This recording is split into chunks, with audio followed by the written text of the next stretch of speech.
You're now listening to From the Land to the Sand, the podcast where real estate lifestyle and local stories meet right here on Florida's Gulf Coast. I'm your host, Justin Jamison, realtor, dad, coach, and your guide to life between the palm trees and property lines. Let's get into it. What's up, y'all? Welcome back to From the Land to the Sand. I'm your host, Justin Jamison. If you're just tuning in for the first time, I'm a former D1 pro athlete turned real estate professional, husband, dad, proud Cleveland sports lifer. Today's episode is going to be a little bit different, a little more personal. Just wanted to share some real talk on why I made a big move in my real estate career, joining SERHANT. What's pushed me there, what's been fueling me lately, how things I've learned through sports and fatherhood and life still show up every single day in the work that I do. And, of course, we're going to wrap up with some Browns talk because camp is right around the corner and we've got a lot of opinions. So let's get into it. Let's start with the shift, the move. I joined SERHANT. Before this, I was with a very, very solid broker. Good people, learned a lot of lessons, closed some amazing deals. But over time, I started feeling like I was kind of outgrowing the box I was in. It wasn't that anything was wrong. It was just wasn't me anymore. I needed something that matched where I was going and not just where I was. And that's where SERHANT came in. What drew me in was the way that they treat this business like a platform and not just a brokerage. It's about creating, it's about storytelling, it's about building a brand that reflects who you are. They don't just want agents here. They want people with a voice, people who think big, who aren't afraid to get on camera and share their story and connect in real human ways. And that clicked for me because that's how I move. I'm not just in this to sell homes. I'm in this to build something and help other people build something as well. At SERHANT, the tools, the training, the network, it's next level. But more than anything, it inspires me again. It challenged me to grow, to show up more, to speak up more, and stretch myself in brand new ways. And my clients, they feel it too. I've got access now to marketing, exposure, storytelling on a national and global scale. Their properties don't just hit the market. They hit screens across the world. It's a whole different ballgame, but more than any platform or polish, this helped me reconnect with my purpose. That fire didn't just start in real estate. It started way before that, in the gym with a ball in the hand and a mindset that you never back down.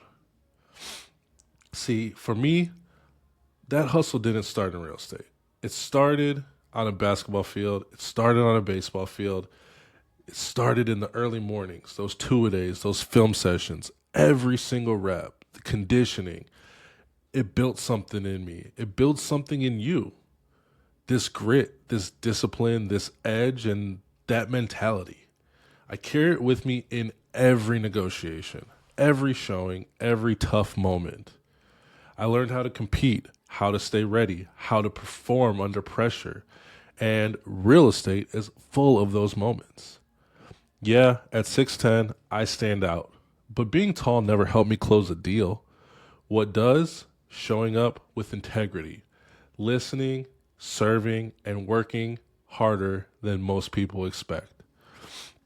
My presence might grab attention, but my follow-through is what earns trust.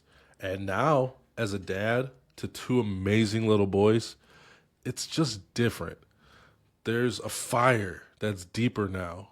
I'm not just grinding for me anymore. I'm building something that they can see, something that they can be proud of. Every late night, every tough call, every single win, it's for them. I want them to see what it looks like to chase something all the way, to show up when it's hard, to lead with heart, and, of course, juggling it all.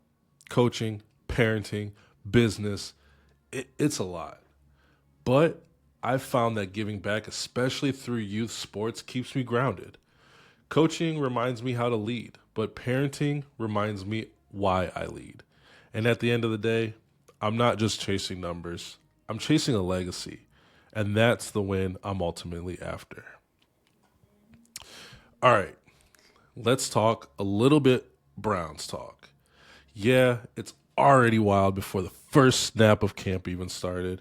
We got a full-on quarterback battle. Deshaun's out of the picture.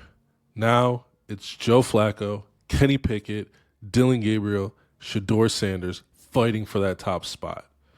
Flacco's probably got the edge going into camp.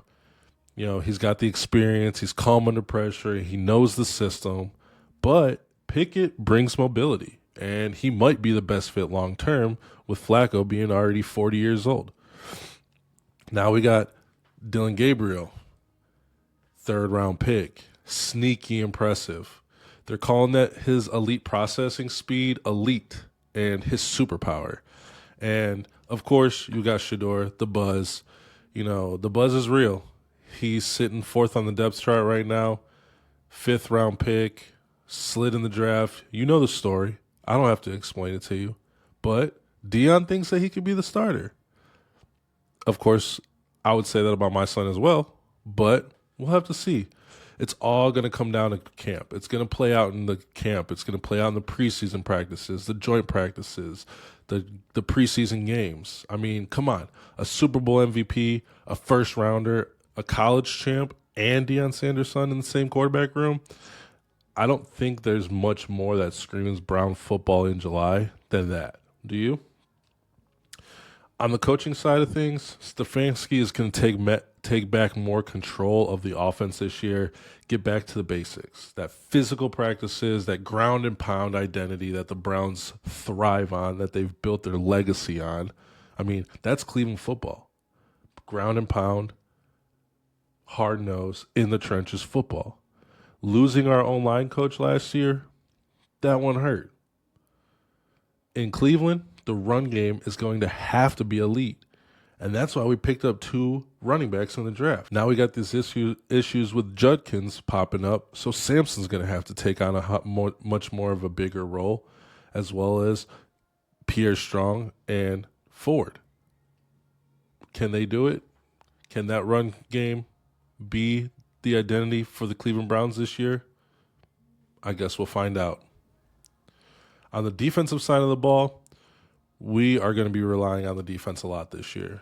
Myles Garrett, still world-class, new contract, same dominance. But at linebacker, JOK's hurt. We got rookie Carson Schwarzenegger coming in, and he might get thrown into the fire. We'll have to keep an eye on him. He's instinctive. He's already making big plays in camp. And he's the kind of player that can go from unknown to indispensable really, really quick. Another sneaky, amazing signing that I was super excited about was Jerome Baker. He's a Benny guy. I'm a Benny guy. He's an Ohio State guy. I love Ohio State guys. So I'm super excited. I've been following his career since he got into the league, and I'm super excited to see where he goes.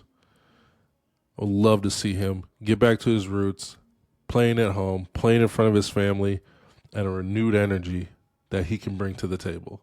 So I'm really excited about that. I would not be surprised if we have to go out and grind out a few low-scoring, defensive-focused wins this year. Some dates that we want to look forward to coming up as we head into training camp.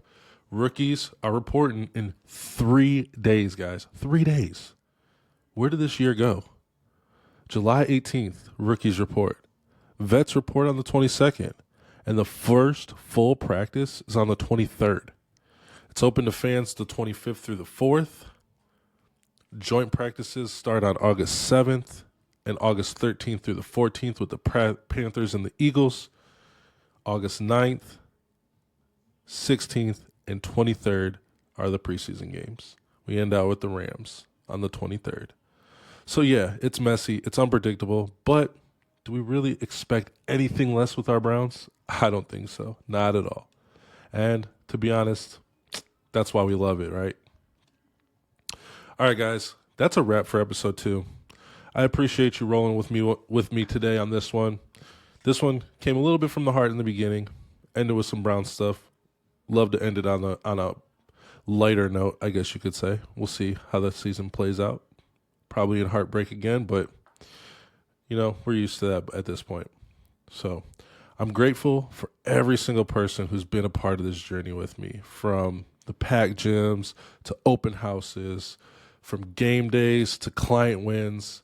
If you are ever thinking of making a move down here to Florida, or just want to chop it up about real estate, sports, or fatherhood, hit me up. Till next time, stay grounded, stay grateful, and keep chasing that sunshine. Keep showing up, keep believing, and always go Browns, go Cavs, go Guardians. Peace.